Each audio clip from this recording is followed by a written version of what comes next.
Hallelujah. सर्वजण तुम्ही आनंदित आहात ना? खूप आनंदित आहे. बोला, आम्ही खूप आनंदित आहे. प्रभूमध्ये आम्ही खूप आनंदित आहे. धन्यवाद देतो आम्ही परमेश्वराला. प्रभूने आम्हाला, बोला, प्रभूने आम्हाला आठवडाभर सांभाळलं आणि परत त्याच्या शरणस्थानाजवळ एकत्र केलं, संगतीमध्ये आणलं. धन्यवाद येशू, धन्यवाद प्रभू. परमेश्वरा, जे वचन आमच्यापर्यंत येणार आहे ते आमच्या जीवनासाठी योग्य औषधी आहे. माझ्या वैद्या, माझ्या डॉक्टरांच्या डॉक्टर येशू राजा, मी तुला धन्यवाद देते. परमेश्वरा, तुझं वचन ऐकण्यास मला इथं घेऊन आलास. धन्यवाद प्रभू. ते वचन ऐकण्यास माझे आत्मिक कान उघड, माझं आत्मिक मन उघड. मला बुद्धी दे, स्वर्गीय बुद्धी दे. ते वचन मी समजो आणि त्या वचनाप्रमाणे मी चालो. मी धन्यवाद देते परमेश्वरा. जे काही वचन मी ऐकेन दुसऱ्यांना पण सांगेन आणि मी फळ आणण्याचं कारण बनेन येशूच्या राज्यामध्ये. धन्यवाद प्रभू, धन्यवाद येशू, धन्यवाद प्रभू, धन्यवाद स्वर्गीय राजा, पिता परमेश्वरा, माझ्या स्वर्गीय राजा.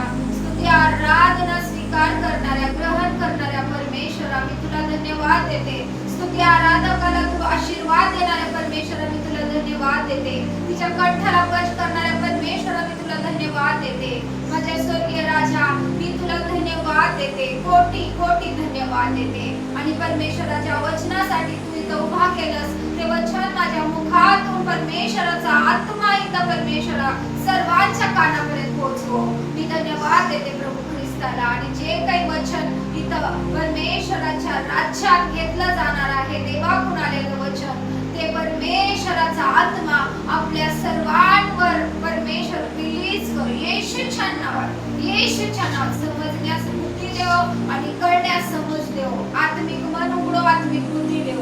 मी धन्यवाद देते परमेश्वरा. बोलणार मी नव्हे, तुझा पवित्र आत्मा आहे. मला तुझ्या क्रूसाच्या पाठीमागे नेऊन लपव आणि तुझा पवित्र आत्मा इथं काम करत आहे असा विश्वास, अटूट विश्वास माझा आहे, दृढ विश्वास माझा आहे. मी धन्यवाद देते परमेश्वरा. हे सर्व वेळ काळ, वचनाची वेळ काळ तुझ्या हाती सोपवते.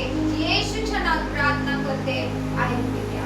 आमेन, आमेन. धन्यवाद येशू, धन्यवाद परमेश्वरा. आमेन. बोला आमेन. धन्यवाद येशू. सर्वजण तयार आहात ना वचन ऐकण्यास? तर वचन ऐका आणि त्या वचनाप्रमाणे चालण्यास तुम्ही खरोखर तयार व्हावं. ही माझी देवाकडे खूप आणि खूप प्रार्थना आहे, विनंती आहे परमेश्वराच्या राज्यामध्ये. हालेलुया. तर आपण काढूया नीतिवचन 18:21. नीतिवचन 18:21. जीव के वश में मृत्यु और जीवन दोनों होते हैं, और जो उसे काम में लाना जानता है वह उसका फल भोगेगा।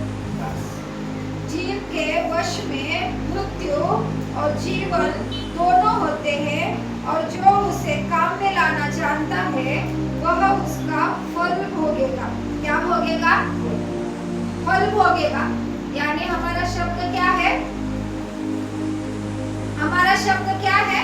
फल है, फल है, मगर काम में लाना हमारा काम है.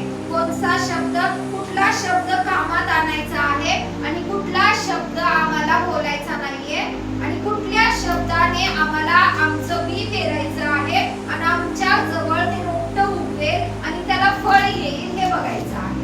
कळालं? हमारे मुख का शब्द फल है.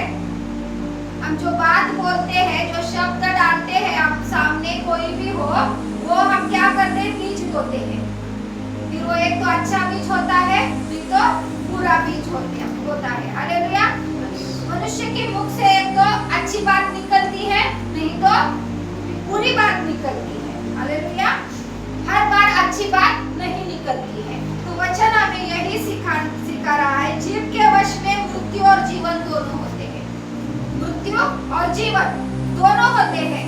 मृत्यू पण आहे जिभेच्या वश मध्ये म्हणलेला आहे आणि जीवन पण आहे जिभेच्या वश मध्ये.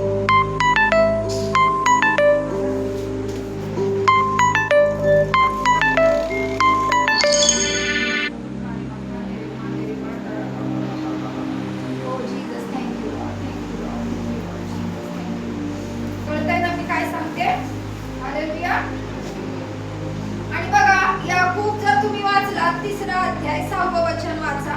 जीभ काय आहे बघू आपण. 6वं वचन. जीभ भी एक आग है. जीभ हमारे आंखों में अधर्म का एक लोक है और सारी देह पर कलंक लगाती है और भवचक्र में आग लगा देती है और नरक कुंड की आग से जलती रहती है. हाँ, जीभ भी एक क्या है.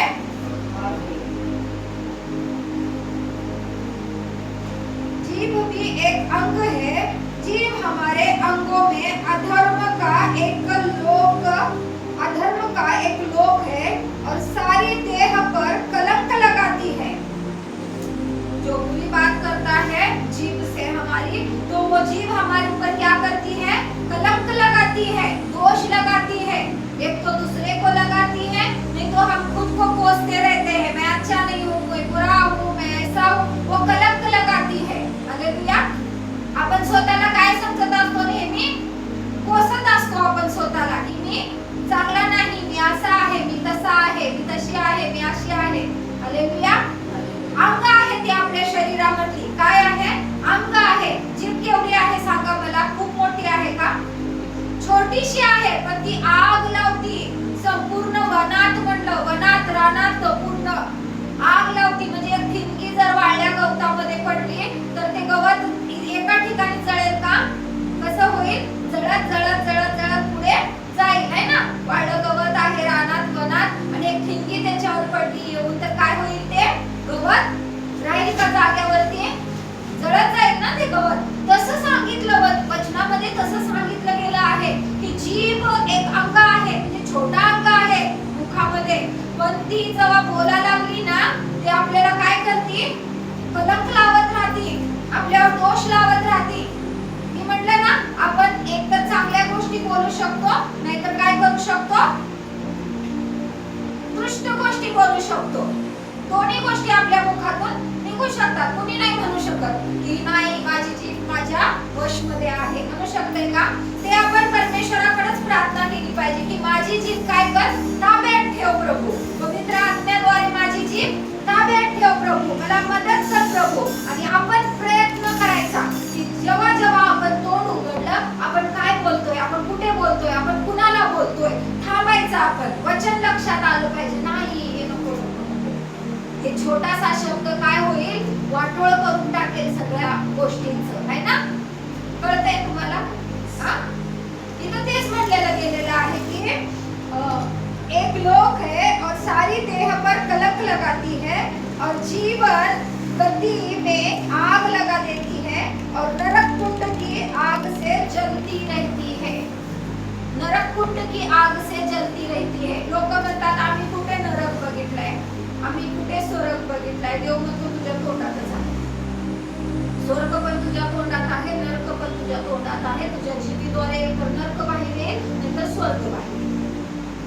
लोक म्हणतात की नाही आहे ना. मेल्यानंतर काय. कोणी बघितलं स्वर्ग, कोणी बघितलं नरक बोलतात ना. देव म्हणतो बघायला कशाला पाहिजे. तुझ्या तोंडातच ठेवले मी. मग बघ तुला स्वर्गातल्या गोष्टी करायच्या का नरकातल्या गोष्टी करायच्या. तुला प्रकाशाच्या गोष्टी करायच्या का तुला अंधाराच्या गोष्टी करायच्या. तुला चांगलं ते घ्यायचंय का तुला वाईट ते घ्यायचं आहे. तुला चांगलं बीज पेरायचं आहे का तुला काटे कुटाडे पेरायचे आहे. कारण देव म्हणतो जो बोएगा वही पाएगा. आम बोएगा आम का पेड़ खाएगा, निकलेगा वो आम का पेड़ बीज में से उगेगा और आम देगा. कांटा बोएगा तो कांटे का पेड़ उगेगा, उसमें कांटे ही कांटे लगेंगे. हालेलुया. हमारे जीवन के लिए भी हमें देखना है हम क्या बो रहे हैं और क्या हमें मिलने वाला है. जो बोएंगे वही काटेंगे.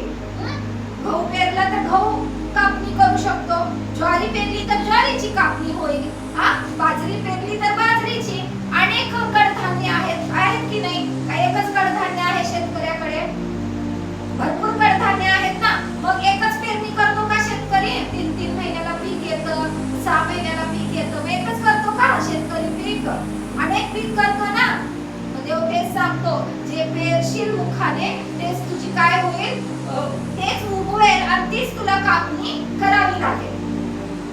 जीभ एक छोटा अवयव आहे, पण म्हटलेलं आहे की अख्ख्या वनाला आग लावू शकते, अख्ख्या वनाला आग लावू शकते. म्हणून आपल्या जीवेनं काय बोलावं. लोक म्हणतात हे असं कुठं असतं का, सारखं असं तसं तसं. अरे बाबा असतं, ते बायबल सांगतं, वचन सांगतं. हालेलुया. वचन खोटं आहे का? वचन खोटं आहे? वचन खोटं बोलतं का? मग मी तुम्हाला एक उदाहरण पण देणार आहे. उदाहरण मी एका व्यक्तीचं देणार आहे. तो रिअल मध्ये होता. हा, तुम्हाला समजण्यासाठी मी एका व्यक्तीचं काय देणार आहे, उदाहरण देणार आहे. हालेलुया. आपण उदाहरण बघूया त्या व्यक्तीचं. खूप सुंदर उदाहरण दिलेलं आहे. कळालं का नाही तुम्हाला?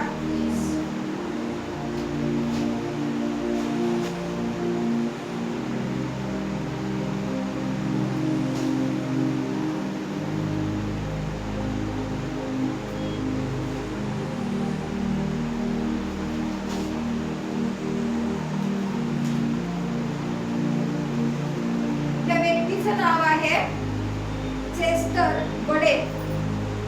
चेस्टर बडे. तो कुठे राहत होता?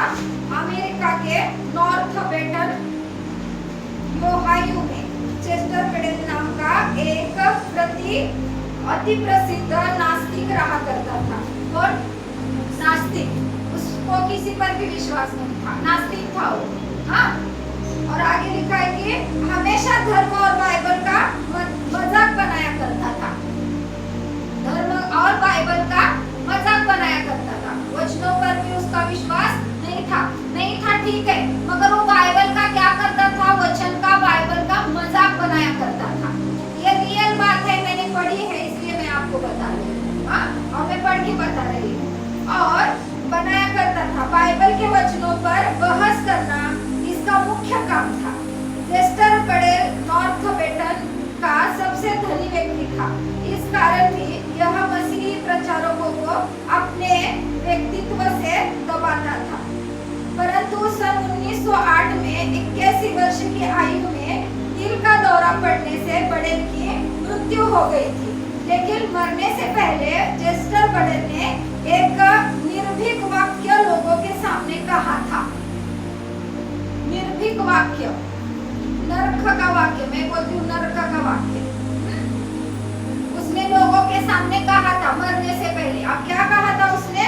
बडेल ने कहा कि यदि परमेश्वर है या बाइबल में कुछ सत्य है तो मेरा शरीर मृत्यु के पश्चात सांपों से भर जाए. उसने कहा अगर परमेश्वर है और बाइबल है तो मैं मर जाऊंगा. मी मेलो ना तर मला कबरेत घालायच्या आधी माझी जी कबर खणलेली आहे ना ती सापांनी भरून जाऊ.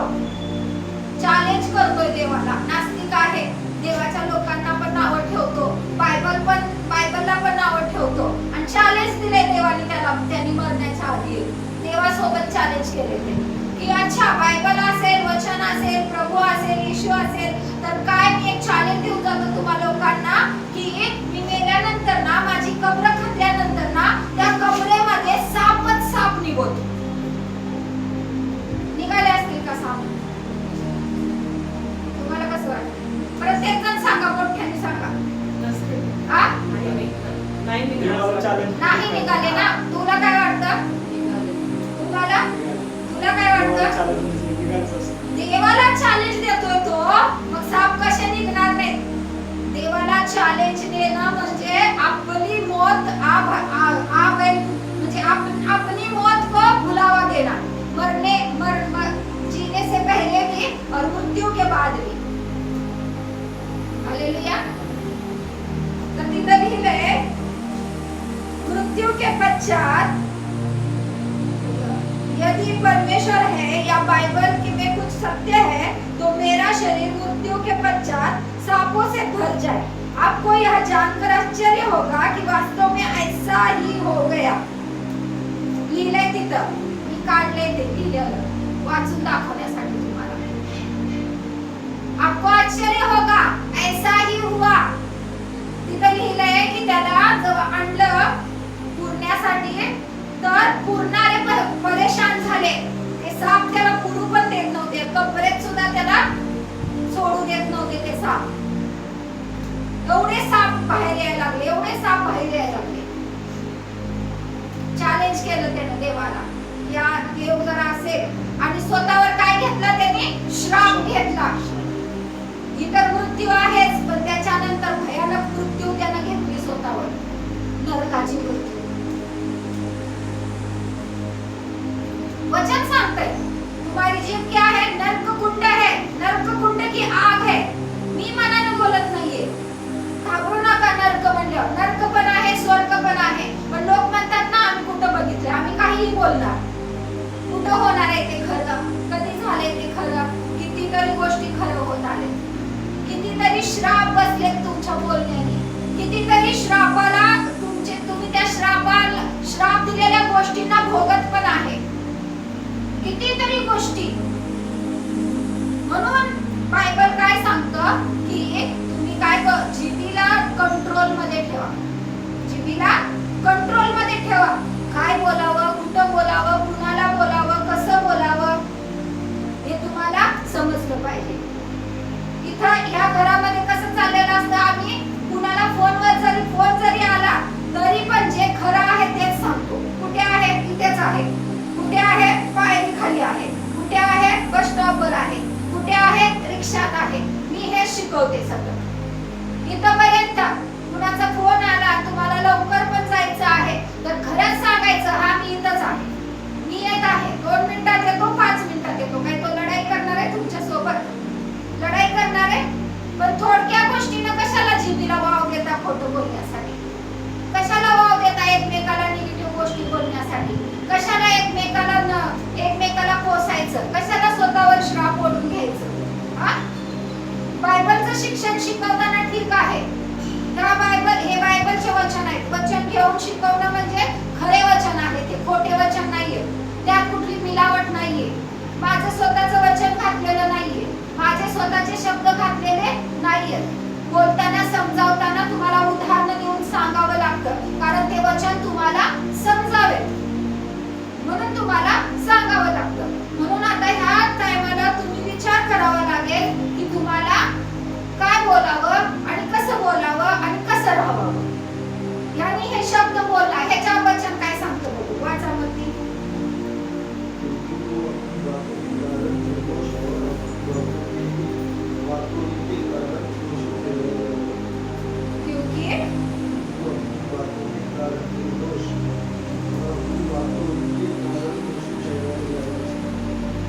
इसके कारण, बातों के कारण, तू बोललेल्या गोष्टीनुसारच निर्दोष ठरशील आणि तू बोललेल्या गोष्टीनुसारच तू काय होशील? दोषी ठरशील. वचन सांगतंय, मी नाही सांगत. क्योंकि तू बोले हुए बातों के कारण ही निर्दोष ठहरेगा या दोषी ठहरेगा. फिर तुझे सोचना है मैं क्या बोलूं, मैं क्या ना बोलूं.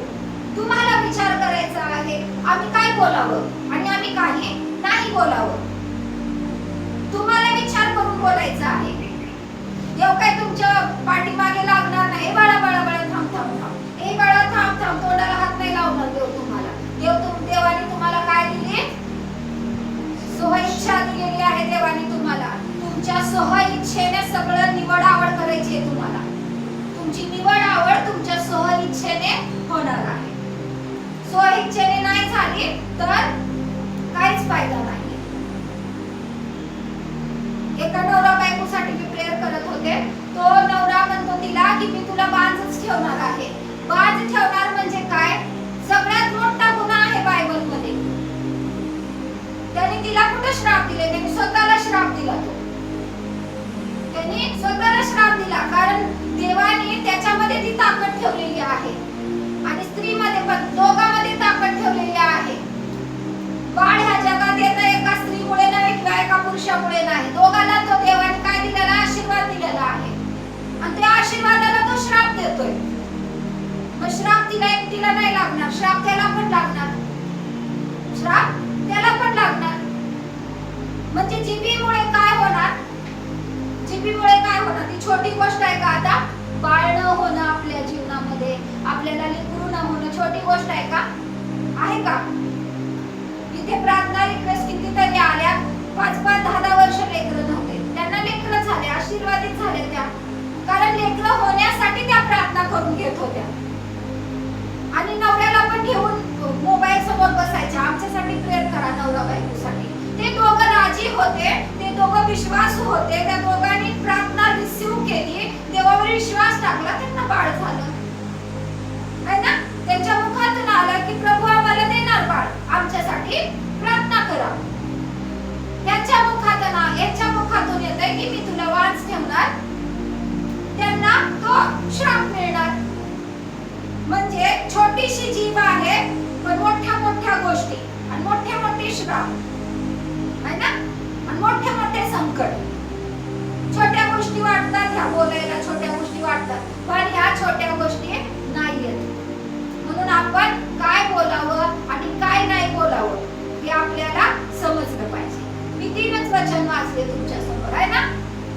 पण आशीर्वादित आहेत का नाही वचन? ते आपल्यासाठी आशीर्वादितच आहेत, कारण प्रभू म्हणतो, आपल्याला प्रभू शिकवत आहे की तुझ्या तोंडामध्ये स्वर्ग आहे, तुझ्या तोंडामध्ये नरकपण आहे, तू बोलशील तर मी निघलेली फळ येईल तुझ्या शब्दाद्वारे. हा, मग ते फळ कसं येईल शिकवतो ना देव, किती छान शिकवत आहे आपल्याला, आहे ना? आणि यशाया म्हणतो की तू तेरे मुंह का क्या है, सृजनहार है, तू बनाता है सारी चीजों को, बनाता है. एग्जाम्पल, एक कंपनी आहे, एका कंपनीला काय दिलेलं आहे, एक ऑर्डर आलेली आहे टूथपेस्ट बनवण्याची. कोलगेटची कंपनी समजा, कोलगेटचं मिश्रण बनवण्यासाठी ते एकदा शिकतील ना का सारखं मिश्रणच शिकतील? ते मिश्रणच शिकतील का? एकदा बघून घेतील सगळं कसं आहे कसं नाही, सगळं काय काय लागतं मिश्रण बनवायला, नाही का? टूथचं मिश्रण बनवायला, पेस्टचं, आणि मग ते कंटिन्यू तसंच बनवत राहतील, है ना? बनवत राहतील ते. हा, पेरूचे बी, आपल्या इथं पेरूची बाग आहे किंवा डाळिंबीची बाग आहे, तिथं आपण एकदा बी पेरले, त्याला आपण पाणी देत आहे, एकदाच पेरले ना बी, का सारखीच पेरत आहे तुम्ही बी, त्याला आता फळ येणार ना? देव पण म्हणतो स्टार्टिंगला जे काढतो ते विचार कर, स्टार्टिंगला जे बनवतो ते विचार कर, जे प्रोडक्ट तयार करतो ते विचार कर, कारण पॅकिंग होणार आहे, पॅकिंग होणार आहे पुढे. हालेलुया. पॅकिंग डायरेक्ट नाही होणार आहे, सो तू काढतोस काय ते बघ, आणि मग ते काढलास की मग पॅकिंग आहे तयार पुढे.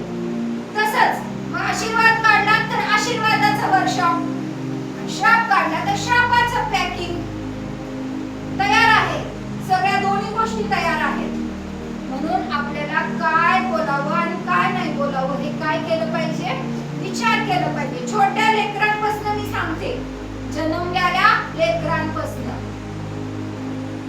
हालेलुया. आम्ही फोनवर पण, व्हिडिओ कॉलवर पण बोलताना एक पण मी गोष्ट इकडे तिकडे बोलू देत नाही. मी लगेच ते रद्द करते, लगेच बोलते. मला सारखं म्हणता असं काय, असं, हा असंच आहे, असंच आहे, देवाचं वचन असंच आहे. हालेलुया. वाईट तर वाटत नाहीये ना तुम्हाला? घरी गेल्यावर गुडघ्यावर बसा, देवाला क्षमा मागा, आणि जे जे बोललात ते कॅन्सल करा येशूच्या नावामध्ये. प्रभू आम्हाला क्षमा कर, आम्ही ज्या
दिलेली गोष्ट आहे ना ती.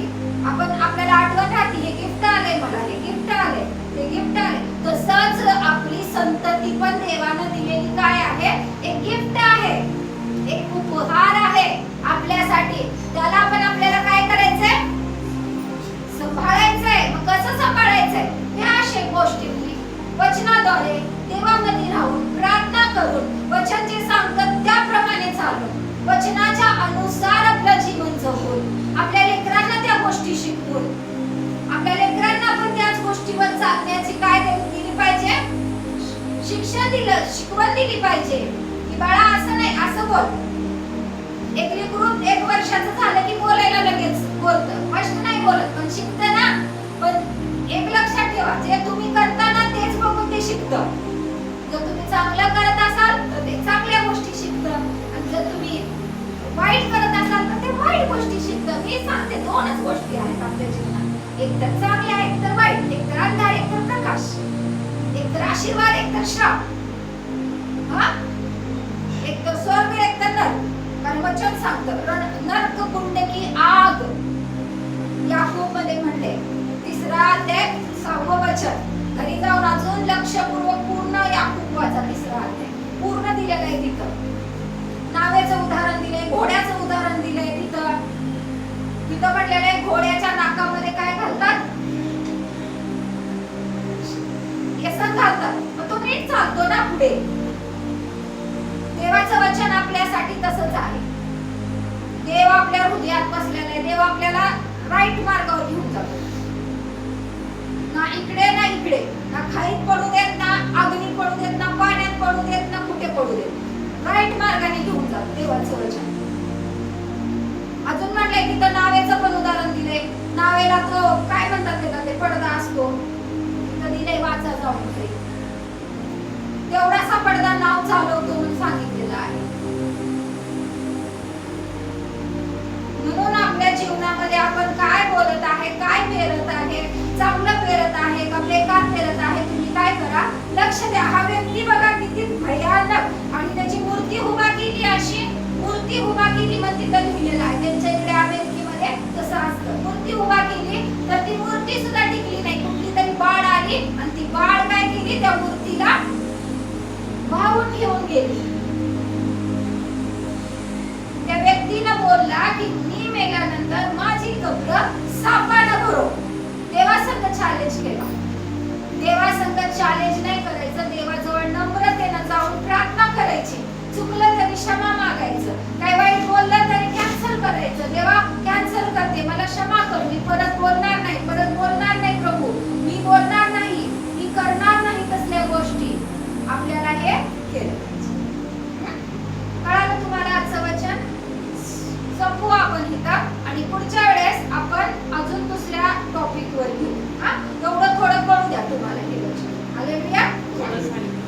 देवाला धन्यवाद असो. हे वचन सर्वांसाठी आशीर्वादित हो. छोटीशी प्रार्थना करू आणि मग आपण मोठ्या प्रार्थनेत जाऊया. धन्यवाद येशू, धन्यवाद परमेश्वरा, माझ्या स्वर्गीय राजा. ह्या माझे बहीण भाऊ इथं बसलेत, लेकरं बसलेत परमेश्वरा, त्यांना हे वचन समजण्यास सहाय्य आणि मदत कर परमेश्वरा. या वचनानुसार चालण्यास सहाय्य मदत कर परमेश्वरा. आणि देव बाप्पा, आमच्या जीवनात तुझं कार्य मोठ्या मोठ्या रीतीने होत आहे परमेश्वरा. देव बाप्पा, त्यांना कळू दे परमेश्वरा, तुझं वचन सत्य आहे, तुझं वचन मार्ग आहे, तुझं वचन जीवन आहे परमेश्वरा. देव बाप्पा, माझ्या स्वर्गीय राजा, दृष्ट आला आहे चोरी करण्यासाठी, घात करण्यासाठी, हत्या करण्यासाठी, पण परमेश्वर आला आहे, परमेश्वराचा पुत्र आला आहे, ख्रिस्त आला आहे, मसीहा आला आहे तुम्हाला जीवन देण्यासाठी, तुम्हाला आनंदकारचं जीवन देण्यासाठी, शांतीचं जीवन देण्यासाठी, आनंदाचं जीवन देण्यासाठी, समृद्धीचं जीवन देण्यासाठी. देवाचा आत्मा तुम्हाला आशीर्वादित करत आहे. देवाचा आत्मा तुम्हाला आशीर्वादित करत आहे. मी धन्यवादाची भेट चढवते, माझ्या ख्रिस्ताच्या चरणाजवळ येते आणि या लेकरांना, या बहिणीला, या भावांना परमेश्वर तुझ्या शरणस्थानाजवळ घेऊन येते. तुझा पवित्र हात त्यांच्यावर उतरून आलेला आहे, तुझा पवित्र हात त्यांच्या जीवनावर कार्य करत आहे. आणि या देव बाप्पा, यांच्या हृदयामध्ये तुझं परमेश्वर वचन काम करत आहे परमेश्वरा. यांचं मन तुझ्याकडे लागलेलं आहे, यांचा आत्मा तुझ्या शरणस्थानाजवळ लागलेला आहे परमेश्वरा. कसं बोलावं, कसं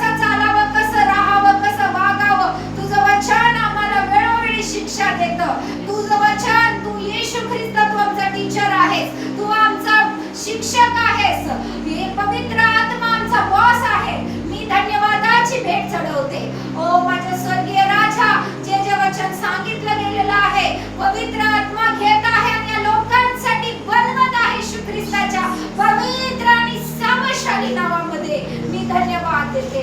येशू ख्रिस्ताच्या पवित्र आणि सामर्थ्यशाली नावामध्ये प्रार्थना करते. ऐक पित्या. आमेन.